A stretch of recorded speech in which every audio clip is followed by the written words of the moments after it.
Hi there. You've put off video marketing this long. Why start now? Everyone knows what a financial advisor does, and they probably already know what makes you different from an advisor down the street. And who really watches videos? Hey, Eric. People don't want to watch short, engaging videos. They'd much rather read long, detailed white papers. Trust us. If there's one thing we have too much of, it's time. Plus, compliance. Those reviewers in their small dark rooms don't want you creating video. Just gives them something they have to watch. Live by this mantra. Don't bother your compliance officer, and they won't bother you. We believe it's better to keep your business a secret. That's a strong growth strategy.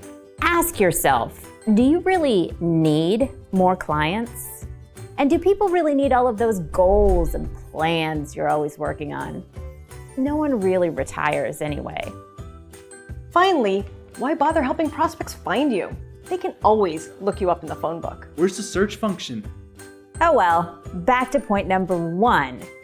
Why start now? You've made it this far without video.